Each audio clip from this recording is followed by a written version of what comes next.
چل رہا ہوں انشاءاللہ جو so well start by a sequence. So سب سے پہلے انم اگر آپ انم عمرانی اگر آپ اسٹارٹ کریں ریڈنگ انشاءاللہ. کین یو ریڈ دا جی text sir. On the screen? Yes please. جی سر. جی بڑھیا بسم اللہ. سر میری آواز کلیئر ہے؟ جی جی کلیئر ہے بسم اللہ. السلام علیکم. وعلیکم السلام. جی بسم اللہ اسٹارٹ کیجیے پلیز.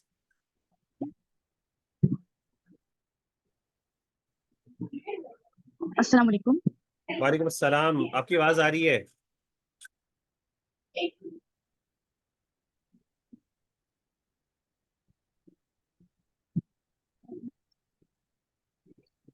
السلام علیکم. جی آپ کی آواز آ رہی ہے, آپ پڑھیں نا بسم اللہ.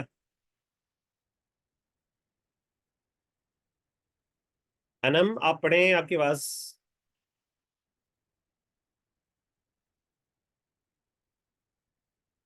چلے انم آپ رہنے دیں, نیکسٹ پہ اسٹارٹ کرتے ہیں. جی آمنہ آپ پڑھیے گا. آمنہ ارباب اگر آپ پڑھیں بسم اللہ. جی سر. جی سر. سر میری آواز آ رہی ہے؟ جی جی آ رہی ہے بسم اللہ. وَبِهِ نَسْتَعِينُ. تمام تعریفیں اس پاک پروردگار کے لیے ہیں جو سارے جہانوں کا پالن ہار ہے, اور بہتر انجام اللہ سے ڈرنے والوں کے لیے ہے. جی جی اور درود و سلام ہو اللہ کے پیغمبر محمد صلی اللہ علیہ وسلم پر اور ان کے تمام آل و اصحاب پر.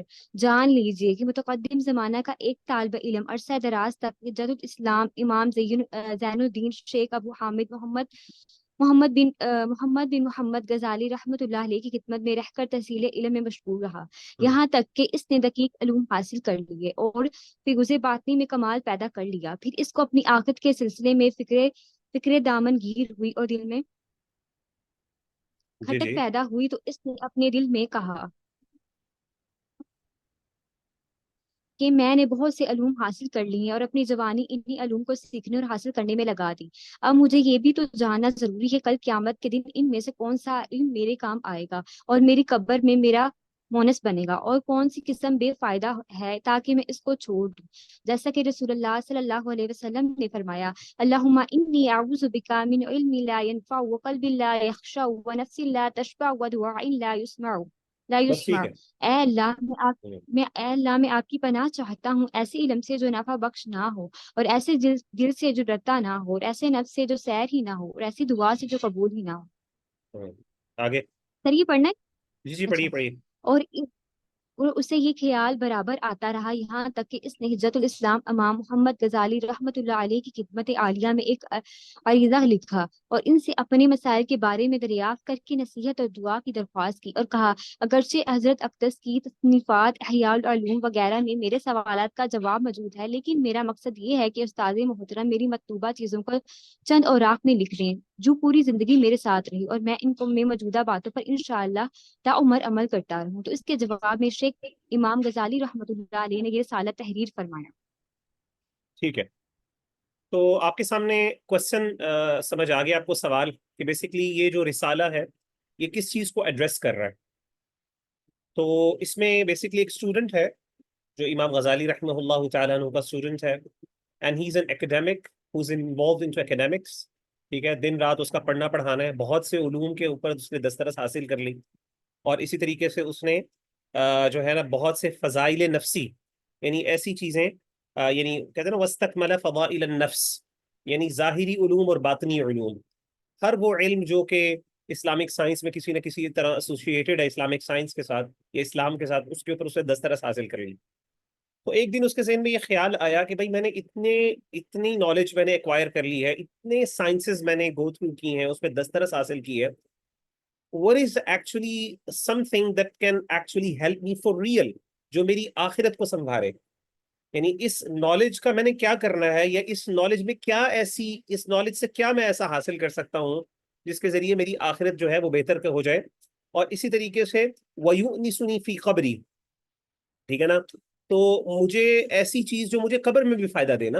اب قبر میں انسان اکیلا ہوگا, مونس بنے کا مطلب کیا ہے, اور میری قبر میں مونس بنے. مونس کا مطلب یہ ہوتا ہے کہ وہ بندہ جو آپ کو وہاں پہ کمپنی دے گا.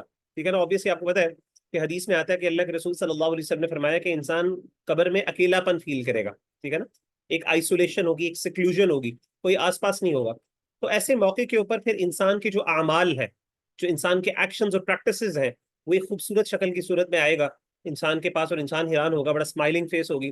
انسان کہے گا کہ یہ کون ہو تم اس وقت میرے پاس یہاں پہ آئے ہو. تو وہ بڑے پلیزنگ انداز میں اس کو کہے گا کہ میں تمہارے وہ اچھے اعمال ہوں جو تم دنیا میں کیا کرتے تھے، اور آج میں تمہارا ساتھ دوں گا قبر کے اندر. تو پھر وہ کیا کرے گا، وہ اس کو کمپنی دے گا، ایک کمپینین شپ بھی ہوگی قبر کے اندر، جیسے کہ حدیث میں آتا ہے. تو وہ کون سا ایسا علم ہے جو مجھے ایکچوئل میں بینیفٹ دے گا؟ ٹھیک ہے نا. تو یہ بڑا ریلیونٹ کوشچن ہے خاص طور پہ طلاب العلم کے لیے، اسٹوڈنٹس آف نالج کے لیے، کہ جب بھی وہ علم حاصل کر رہے ہیں تو ہمیشہ ان کے ذہن میں یہ بات ہونی چاہیے کہ اچھا وہ ایکچوئل نالج کیا ہے جو مجھے بینیفٹ دے گی. ٹھیک ہے نا. یہ سارا پڑھ رہا ہوں، اس میں سے ایکچوئل میں مجھے کیا بینیفٹ ملے گا؟ کیا یہ ساری چیزیں میرے لیے بینیفیشل ہیں، یا پھر فلاں چیز میرے لیے بینیفیشل ہے؟ تو یہ چیز جو ہے، یہ فکر اور یہ جو چیز ہے، یہ انسان کے ذہن میں ہونی چاہیے. اور پھر اس طریقے سے نبی صلی اللہ علیہ وآلہ وسلم کی ایک دعا کا بھی ذکر کیا کہ اللہم انی اعوذ بک من علم لا ينفع. اللہ تعالیٰ میں تیری میں پناہ میں آتا ہوں ایسے علم سے جو مجھے جو فائدہ نہ دے. ٹھیک ہے نا. علم نافع نہ ہو، مجھے ایسے نالج سے میں تیرے پناہ میں آتا ہوں. کیونکہ ظاہر ہے ایک بندے کے پاس علم ہے اور وہ بینیفٹ نہیں دے رہا تو کیا کرے گا؟ نقصان دے گا نا obviously. کیونکہ علم کے ساتھ کچھ چیزیں ایسوسیٹیڈ آگے وہ ذکر کریں گے کہ جب انسان کے پاس نالج ہوتی ہے تو بائی ڈیفالٹ کچھ چیزیں انسان کے اندر آنا شروع ہو جاتی ہیں آٹومیٹکلی، اور انسان کو اپنی اصلاح کرنی پڑتی ہے. کہ انسان کے پاس ایروگنس آنا شروع ہو جاتی ہے، شو آف کرنے کا دل ہوتا ہے، بتانے کا دل ہوتا ہے کہ اچھا دیکھو مجھے یہ بھی پتا، یہ بھی پتا، یہ بھی پتا. ٹھیک ہے نا. وقلب لا یخشع، اور ایسے دل سے میں تیری پناہ میں آتا ہوں جو ڈرتا نہیں ہے. ٹھیک ہے. ونفس لا تشبع، اور ایسے نفس کے جو کبھی سیشیٹ نہیں ہوتا، یعنی نفس کی خواہشات کبھی ختم نہیں ہوتی. ودعاء لا يسمع او دعاء لا يستجاب لها، اور ایسی دعا سے میں تیری پناہ میں آتا ہوں جو کبھی قبول نہیں ہوتی. سو بینیفیشل نالج جو ہے یہ ایک اس کے بارے میں سوال ہے. اور انہوں نے یہ سوال کیا اور انہوں نے کہا کہ آپ نے اگرچہ یہ سوال بڑے ڈیٹیل کے اندر، آپ کا جو اوپس ہے، گریٹ اوپس احیاء العلوم، جو کہ ملٹیپل والیومز کے اوپر موجود ہے، آپ نے اس میں اگرچہ اس کو ڈیٹیل میں اس ان سوالات کے جوابات لکھے ہیں، لیکن میں چاہتا ہوں کہ آپ مجھے ایک مختصر کچھ اوراق کے اندر سمرائز کر کے میرے پاس وہ مجھے بیان کر دیں تاکہ وہ مجھے یاد رہے.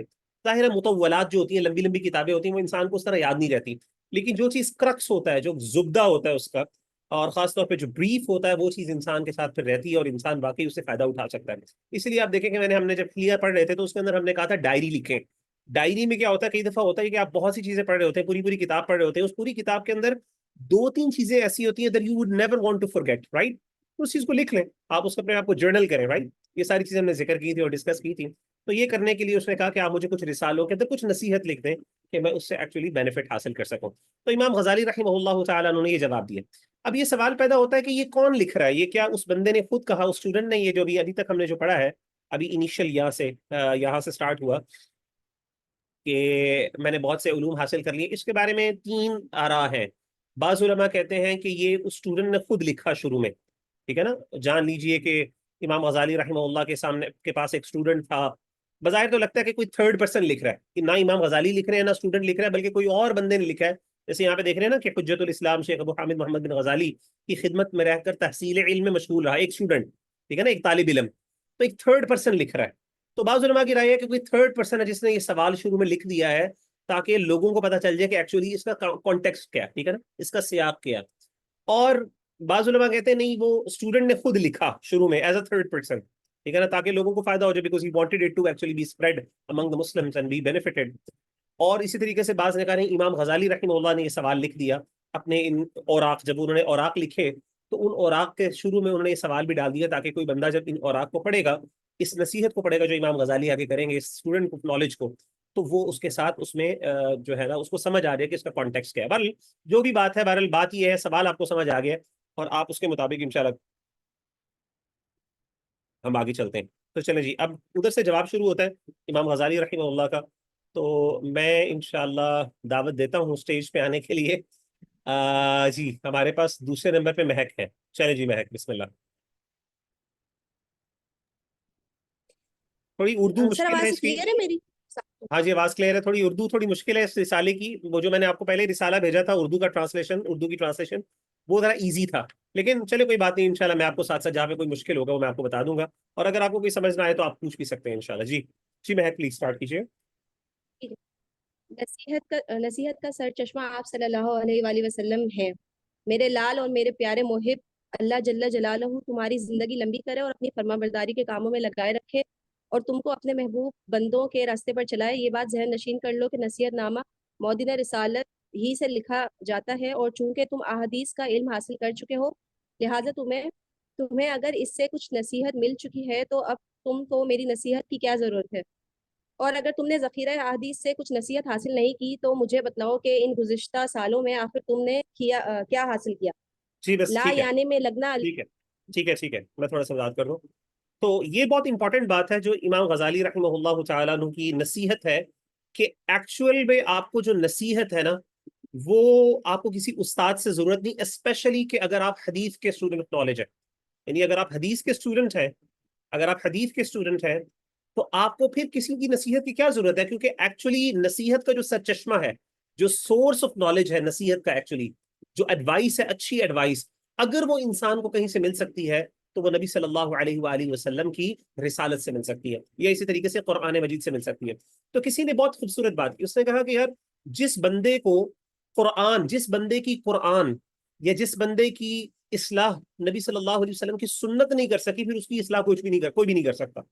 اسپیشلی جو بہت سے لوگ سیلف ہیلپ بکس پڑھتے ہیں، اپنے آپ کی ڈیولپمنٹ کے لیے بہت سا اس پہ ٹائم بھی اسپینڈ کرتے ہیں، چیزیں کرتے ہیں، اور اصل جو سرچشمہ ہے، جو اصل سورس ہے اس سارے وزڈم کا، جو ایکچوئل میں آپ کا تزکیہ کرے گا، تربیہ کرے گی، یہ ساری چیزیں جو نرچر کرے گی، آپ کو ڈیولپ کرے گی، وہ اصل میں وہی ہے، اور وہی میں بھی خاص طور پہ قرآن مجید اور نبی صلی اللہ علیہ وسلم کی سنت۔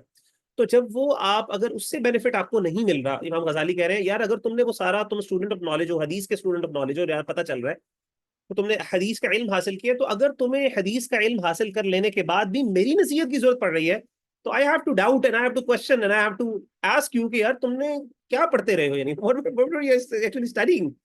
So اگر حدیث نے تمہاری اصلاح نہیں کی، تمہیں نصیحت نہیں کی، تو میں تمہیں کیسے کر سکتا ہوں؟ ٹھیک ہے نا؟ تو یہ تھوڑا سا انہوں نے کرٹیسزم بھی کیا کہ بھائی I was having high expectations from you by the way۔ جی چلیں آگے، بہرحال وہ اس چیز کی وضاحت کرتے ہیں۔ جی میں کنٹینیو پلیز۔ لا یعنی میں لگنا اللہ جل جلالہ کے اعراض کی نشانی ہے۔ میرے لال رسول پاک صلی اللہ علیہ وسلم نے اپنی امت کو جو نصیحتیں فرمائی ہیں، من جملہ ان کے آپ صلی اللہ علیہ وسلم کا یہ فرمان بھی ہے، علامت اعراض اللہ عن العبد اشتغالہ بما لا یعنی، یہ جی جی جی بندہ کا لا یعنی کاموں میں مشغول ہو جانا اللہ جل جلالہ کے بندہ سے اعراض کی نشانی ہے۔ وَإِنِّ امْرَأٌ ذَهَبَتْ سَاعَةٌ مِّنْ أُمُورِهِ فِي غَيْرِ مَا خُلِقَ لَهُ لَجَدِيرٌ أَن تَطُولَ عَلَيْهِ حَسْرَتُهُ، اور جس کی زندگی کی ایک گھڑی بھی مقصد تخلیق کے علاوہ میں صرف ہوئی تو اس پر وہ واقعتاً جتنا بھی افسوس کرے کم ہے۔ وَمَنْ جَاوَزَ الْأَرْبَعِينَ وَلَمْ يَغْلِبْ خَيْرُهُ عَلَى شَرِّهِ فَلْيَتَجَهَّزْ إِلَى النَّارِ، جس شخص نے اپنی زندگی کے 40 سال اس طرح گزار دیے کہ اس کی نیکیاں اس کی برائیوں سے کم ہے، تو ایسے شخص کو دوزخ کے لیے تیار رہنا چاہیے۔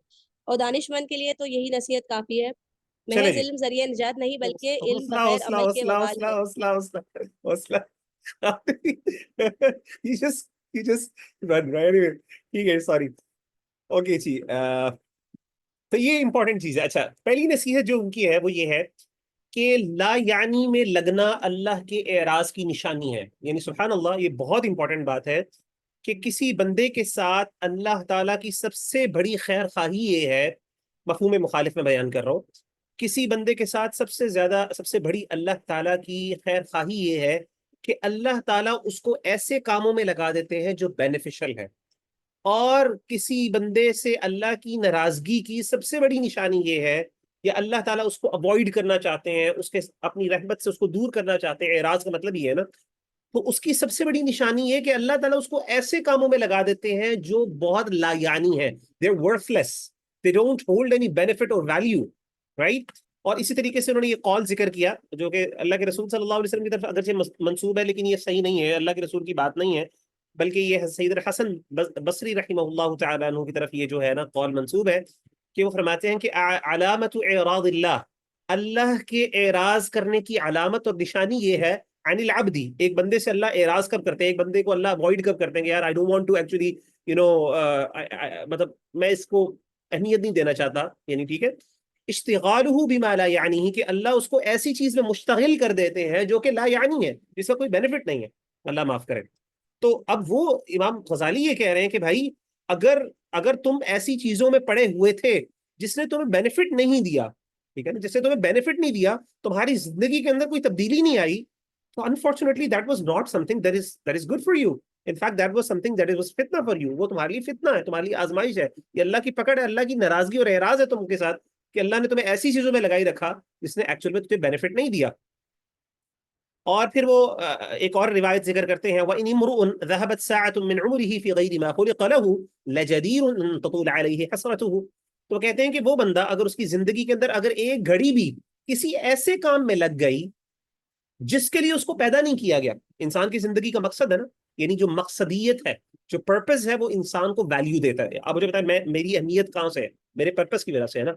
وائی ایم آئی یوزفل, یعنی بلکہ دنیا کی بات کر لیتے ہیں, انسان کی بات نہیں کرتے. Just to explain this point کہ مثال کے طور پہ کسی بھی چیز کی ویلیو ڈیپینڈ کرتی ہے اس کے پرپز کے اوپر. The higher the purpose the higher the value, right. The higher the purpose and the higher the value. جتنا زیادہ انسان کی پرپز بلند ہوگا, مقصد بلند ہوگا, اتنی زیادہ انسان کی ویلیو ہوگی. مثال کے طور پہ let me give an example. انسان کے پاس دو چابیاں ہیں, یو ہیو ٹو کیز. ایک چابی ہے اس سے خزانہ کھلتا ہے, اور ایک چابی ایسے ہے جس سے آپ کی کپڑوں کی الماری کھلتی ہے. خزانہ مطلب گولڈ اینڈ سلور, اس کا بڑا باکس ہے, تجوری آپ کی مثال کے طور پہ, آپ کا سیف ہے, سیفٹی ڈپازٹ باکس ہے, اور آپ اس کو کھولتے ہیں, اس میں آپ کے پاس مطلب پوری زندگی کی سیونگ ہے. وہ ایک چابی ہے. اور اس طریقے سے دوسری چابی کون سی ہے جس سے آپ کی جو ہے آپ کی کپڑوں کی الماری کھلتی ہے. اب آپ مجھے بتائیں, آپ کے اگرچہ یہ دونوں چابیاں لیٹس اسیوم کہ ایک ہی کمپنی نے بنائی ہیں, ایک ہی تالا لگا ہوا ہے دونوں کے اوپر, ایک ہی اس کی میک ہے, ایک ہی اس کی یعنی قیمت بھی اس طرح ہے.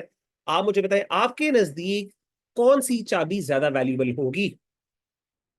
obviously جس سے خزانہ کھلتا ہے, رائٹ. مطلب اگر وہ گھومے گی تو آپ کو ٹینشن ہوگی, لیکن اگر وہ دوسری نہیں گھومے گی, اگر آپ کی دوسری کپڑوں والی الماری گھوم جاتی ہے, کوئی مسئلہ نہیں, آپ کہتے ہیں not a big deal, right. تو یعنی جتنی پرپس اتنا یعنی جو چیز جتنا بڑا مقصد ہوگا اتنی زیادہ اس کے اندر وہ چیز ویلیو ایڈ کرتی ہے. تو اگر انسان کو اللہ تعالیٰ نے اگر دنیا کی ہر چیز کا کوئی نہ کوئی مقصد ہے, اس کی ویلیو ڈیٹرمن ہوتی ہے اس کی پرپس سے, اس کے مقصد سے, ٹھیک ہے نا. تو اگر اس کا مقصد, اگر انسان پوری زندگی گزار رہا ہے اور اس زندگی کے اندر وہ اپنے مقصد کو اچیو نہیں کر رہا جس کے لیے اللہ نے اس کو پیدا کیا ہے, تو از ورتھ لیس, اس کی کوئی اہمیت نہیں. مثال کے طور پہ یہ مارکر میرے ہاتھ میں ہائی لائٹر ہے, ٹھیک ہے نا. اس ہائی لائٹر کا ایک پرپس ہے, مقصد ہے. The moment it stops fulfilling its purpose, تو پھر اس کے بعد اس کی ورتھ ختم ہو جاتی ہے, رائٹ. اگر یہ کام کرنا بند کر دے, لکھنا ہائی لائٹ کرنا بند کر دے, no matter how beautiful that is, no matter how valuable that is, I will just throw it in the dustbin. اس کی ویلیو ختم ہو جائے گی, یہ زیرو ہو جائے گا, رائٹ. unless کہ میں اس کو دوبارہ ریفل کروا لوں اور اس کو یوز کرنا شروع کر دوں. So the point here is کوئی بھی دنیا میں چیز اپنے ذہن میں لے آئیں, anything that you use جو آپ کے پاس ہے, آپ کی پوزیشن میں ہے, جب تک وہ اپنی زندگی کا مقصد پورا نہیں کر رہی جس کے لیے اس کو پیدا کیا گیا, اس کو بنایا گیا یا اس کو کریٹ کیا گیا, اس کی ایگزسٹنس اس کے اوپر ڈیپینڈنٹ. تو پرپس کے اوپر ایک بندے کی ایگزسٹنس اور ویلیو ڈیپینڈ کرتی ہے. تو امام غزالی کہتے ہیں کہ بھائی اگر ایک بندہ پوری زندگی گزار رہا ہے اور اس زندگی کے اندر سے اگر کوئی ایک گھڑی بھی ایسی ہے جس کے اندر وہ والا کام نہیں کر رہا جس کے لیے اس کو پیدا کیا ہے, تو لجدیر ان تطول علیہ حسرتہ, تو اس پر واقعی جو ہے نا وہ جتنا بھی افسوس کم کرے وہ اس پر وہ کم ہے. یعنی یہ بہت بڑا لاس ہے کہ ایک انسان اپنی لا یعنی اور بے مقصد زندگی کے اوپر, یعنی لیک آف پروڈکٹیوٹی کی بات ہو رہی ہے نا. You not being productive, you are being a waste. And the most valuable thing that you have is your life. Come on, if that's going to be wasted, so what is the benefit that you're going to get? اور پھر آگے انہوں نے ایک اور بڑی interesting statement ذکر کی ہے, کہتے ہیں ومن جاوز الاربعین ولم یغلب خیرہ علی شرہ فلیتجہز الی النار. کہ وہ بندہ جسے 40 سال, چلے ٹھیک ہے, کوئی بندہ کہہ سکتا ہے یار بچپن کے اندر انسان کے اندر تھوڑا سا جس کہتے ہیں نا ڈسٹریکشنز کا شکار ہو جاتا ہے, یہ والا ہوتا ہے, انسان اپنی زندگی کے مقصد سے ڈیویٹ ہو جاتا ہے, لیٹس اسیوم, ٹھیک ہے. وہ کہتے ہیں لیکن جس بندے کو اللہ نے 40 سال کی زندگی دے دی اور اس نے 40 کو کراس کر لیا, لیکن اس کے باوجود ولم یغلب خیرہ علی شرہ, اس کا خیر جو ہے, اس کی زندگی کے اندر جو بینیفٹ ہے, یہ اچھائی ہے, وہ اس کی نیگیٹیوٹی, اس کی برائی کے اوپر اگر ڈومینیٹ نہیں کر رہی, فلیتجہز الی النار, تو اس کو چاہیے کہ وہ اپنا ٹھکانہ جہنم میں بنا لے. ان ادر ورڈ, آپ کی زندگی کے اندر غالب خیر ہونی چاہیے, بھلائی خیر ہونی چاہیے, بہتر آپ کے اندر. اگر آپ کا شر آپ کی لائف کو ڈومینیٹ کر رہا ہے, ایول, یعنی میجورٹی 24 آورز آپ دیکھتے ہیں کہ اچھا میری 24 آورز میں زیادہ ٹائم کس چیز میں گزرتا ہے, اگر وہ شر کی چیزوں میں گزرتا ہے, برائی کی چیزوں میں گزرتا ہے, تو پھر آپ کو اپنا ٹھکانہ جہنم میں. You should be expecting, you shouldn't have high hopes in Allah کہ میری لیے جنت ہے, no no no, you should be actually fearing the hell fire in fact. تو یہ انہوں نے بڑی انپورٹنٹ بات, آئی ہوپ کہ آپ کو بات سمجھ آ گئی. جی ہم نے آپ کچھ کہنا چاہ رہی ہیں. جی سر میں پوچھنا چاہ رہی تھی یہاں پہ جو لا یعنی بات ہوئی ہے نا لا یعنی کاموں کی، تو سر میں پوچھنا چاہ رہی تھی کہ یہ ہم دنیاوی اعتبار سے بھی بات کر سکتے ہیں اور آخرت کے اعتبار سے، یا صرف آخرت کے اعتبار سے بات ہو رہی ہے؟ آخرت کے اعتبار سے، کیونکہ انسان کا جو پرپس ہے نا ٹیلیولوجیکل، اسے کہتے ہیں ٹیلیولوجی. آپ کا جو مقصد ہے نا وہ آپ کا بیسکلی وہ کہاں سے، وہ آپ کا میٹا فزیکل ہے، وہ اس دنیا سے متعلق نہیں ہے. یہ دنیا بھی اللہ نے آپ کو اس لیے دی ہے تاکہ آپ آخرت کی تیاری کر سکیں. جیسے کہ وہ ضعیف حدیث ہے نا، الدنیا مزرعۃ الآخرہ، دنیا آخرت کی کھیتی ہے. تو وہ اگرچہ حدیث ضعیف ہے لیکن اس کا مطلب ٹھیک ہے. ان ادر ورڈز آپ کو دنیا میں اس لیے نہیں بھیجا گیا کہ آپ دنیا میں رہ سکیں. آپ کو دنیا میں اس لیے بھیجا گیا تاکہ آپ آخرت کی تیاری کر سکیں. اسی لیے کئی احادیث میں ملتی ہیں، کن فی الدنیا کا انک غریبا او عابر سبیل، کہ تم دنیا میں اس طرح زندگی گزارو جس طریقے سے تم جو ہے نا کوئی تم اجنبی ہو. یعنی اجنبی وہ بندہ ہے جو کسی علاقے میں آیا ہے اور وہ وقتی سے کسی کام کے لیے آیا ہے اور وہ ایک مقصد کے لیے آیا اور اس نے وہ مقصد کر کے وہاں پہ ٹھہرنا نہیں، اسے نکل جانا ہے. او عابر سبیل، یا پھر رستے کے یعنی جسے کہتے ہیں نا مسافر کے لیے. او عابر سبیل اس کے دو مطلب ہے. ایک تو یہ کہ مسافر، سب اس کا لٹرل میننگ ہے کہ رستہ کراس کرنے والا، یعنی مسافر مراد ہو سکتا ہے. اور دوسرا بعض علماء نے بڑا اچھا اس کا مطلب بھی لیا کہ اس کا مطلب یہ ہے کہ جس طریقے سے انسان روڈ کراس کر رہا ہے، او عابر سبیل، ایک رستے کو کراس کرنے والا، ایک روڈ کو کراس کرنے والا. دونوں معنی ٹھیک ہیں کہ مسافر کی طرح، یعنی مسافر جب آتا ہے تو وہ کسی جگہ پہ اگر ٹھہرتا ہے تو he just waiting, he is ultimately وہ کسی جرنی کا میں اس نے کسی جگہ پہ کسی ڈیسٹینیشن پہ پہنچنا ہوتا ہے. تو وہ کسی جگہ پہ اگر رکتا ہے تو it's just for some purpose, ایک مقصد ہوتا ہے، ٹھیک ہے نا، اپنے آپ کو انرجائز کرنے کے لیے، کھانا کھانے کے لیے، ریسٹ کرنے کے لیے، تاکہ وہ آگے چل سکے. ہمیشہ ہمیشہ کے لیے رہنے کے لیے نہیں وہاں پہ رکتا. جیسے مثال کے طور پہ ہم موٹر وے پہ جاتے ہیں تو قیام و طعام آتا ہے، رائٹ.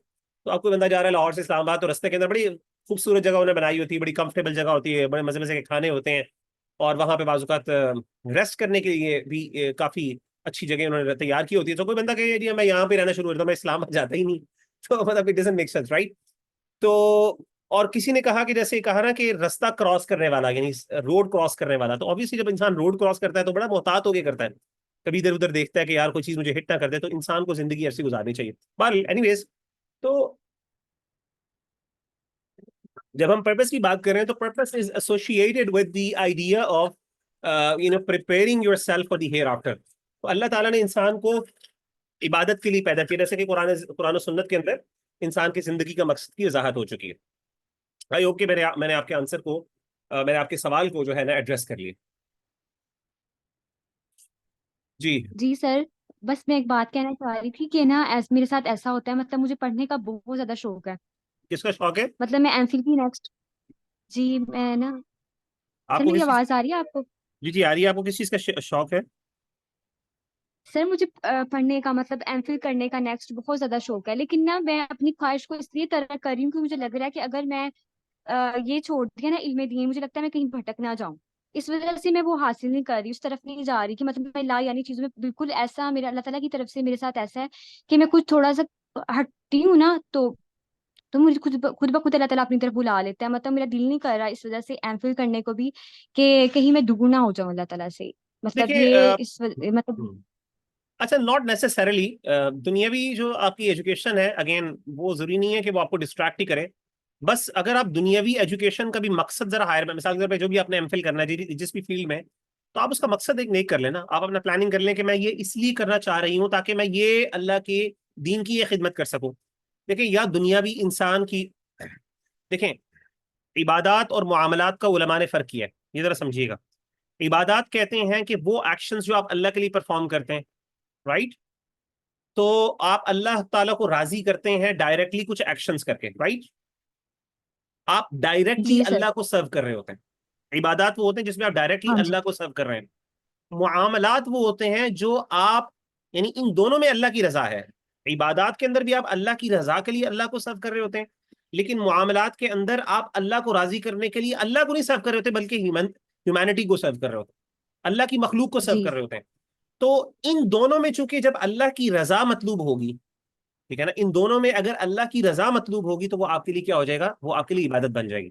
تو چاہے آپ اصل میں اللہ کی رضا، جیسے امام تیمیہ رحمہ اللہ نے عبادت کی ڈیفینیشن کیا کی تھی، امام نور، ہم نے حلیہ کے اندر بھی ڈیفینیشن پڑھی تھی عبادت کی، اگر کسی کو یاد ہو تو وہ اسم جامع، ایک بڑا کمپریہنسو ناؤن ہے، اور اس میں ہر وہ چیز شامل ہے، ہر وہ عمل اور ہر وہ قول، چاہے وہ ظاہری ہو چاہے باطنی ہو، وہ شامل ہے جس سے اللہ راضی ہو. تو چاہے آپ نماز پڑھ رہے ہیں اللہ کو راضی کرنے کے لیے تو وہ بھی عبادت ہے، چاہے آپ اللہ کو راضی کرنے کے لیے اللہ کو سرو نہیں کر رہے، کسی اور کو سرو کر رہے ہیں لیکن اللہ کو راضی کرنے کے لیے، ٹھیک ہے نا، تو وہ بھی عبادت بن جائے گی، بشرطے کہ وہ عمل آپ کا ٹھیک ہو، وہ حرام نہ ہو، حلال ہو، رائٹ؟ تو اگر آپ کا ایم فل ڈائریکٹلی اللہ کو سرو کر رہا ہے، بہت اچھی بات ہے. اگر وہ اللہ کو ڈائریکٹلی سرو نہیں کر رہا، وہ انسان کو سرو کر رہا ہے لیکن مطلوب اللہ کی رضا ہے اور مقصود ہے، تو بھی وہ آپ کے لیے خیر ہے. تو آپ اس کو اس پرسپیکٹو سے دیکھیں انشاءاللہ. چلیں جی آگے چلتے ہیں، اس پہ مزید ڈسکشن ہو جائے گی ورنہ ٹائم ہمارا بہت لگ جائے گا. We have to cover it up. تو اب اگلا جو ہے وہ میمونہ تحریم. بسم اللہ.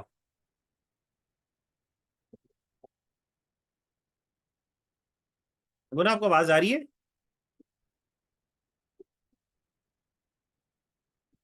میمونہ مجھے پتہ نہیں کیوں لگ رہا ہے میمونہ جو ہے وہ ذہنی طور پہ کسی اور دنیا میں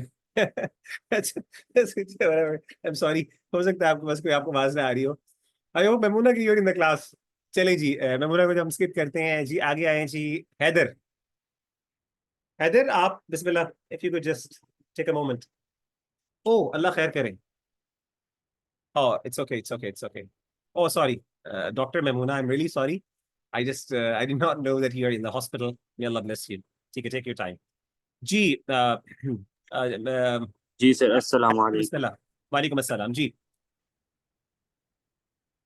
محض حیدر علم پڑھیے. ذریعہ نجات نہیں بلکہ جی جی علم ذریعہ نجات نہیں بلکہ علم بغیر عمل کے وبال ہے. ٹھیک ہے. میرے لال، نصیحت کرنا تو آسان ہے، اس کو قبول کرنا مشکل ہے. اس لیے کہ خواہش پرستوں کو نصیحت کڑوی معلوم ہوتی ہے، کیونکہ منکرات ان کے دلوں میں پیوست ہوتے ہیں، خاص طور پر جو رسمی طالب علم ہو. اپنی بڑائی اور مفاخر دنیاوی کے حصول میں لگا رہتا ہو، کیونکہ اس کے خیال خام میں محض علم ہی اس کے کام کی چیز ہے، جس سے اس کی خلاصی اور نجات ہو جائے گی، اور عمل کرنے سے اسے چنداں ضرورت نہیں. حالانکہ یہ خیال تو فلاسفہ کا ہے. کتنے تعجب کی بات ہے، وہ اتنا بھی نہیں جانتا کہ جب اس نے علم حاصل کر کے اس پر عمل نہیں کیا تو اللہ کی حجت اس پر اور بھی سخت ہو جائے گی، جیسا کہ نبی پاک صلی اللہ علیہ وسلم کے اس فرمان سے پتہ چلتا ہے: ان اشد الناس عذابا یوم القیامت عالم لم ينفعه اللہ بعلمہ. بلا شبہ قیامت کے دن وہ عالم سخت ترین عذاب میں ہوگا جس کے علم سے اللہ نے اس کو فائدہ نہیں پہنچایا. حضرت جنید بغدادی رحمۃ اللہ علیہ کے متعلق یہ واقعہ منقول ہے کہ ان کی وفات کے بعد کسی نے ان کو خواب میں دیکھا اور ان سے دریافت کیا کہ آپ کے ساتھ بارگاہ الہی میں کیا معاملہ رہا. تو انہوں نے جواب دیا: طاحت العبارات عبارات وفنیت الاشارات وما نفعتنا الا رکعات رکعناها في جوف الليل. ہاں جی. عبارتیں سب زائل ہو گئیں اور اشارے سب فنا ہو گئے، اور ہمارے کام رات کی تاریکی میں ادا کی ہوئی چند رکعات ہی آ ٹھیک سکی. ہے، زبردست. ٹھیک ہے جی. اب یہاں پہ بہت امپورٹنٹ اگین آپ کو دیکھ رہے ہیں ماشاءاللہ کہ ہر ایک ایڈوائس جو وہ دے رہے ہیں انتہائی امپورٹنٹ، اور آپ سمجھ لیں جو کہتے ہیں نا سونے کے پانی سے لکھنے والی ہے.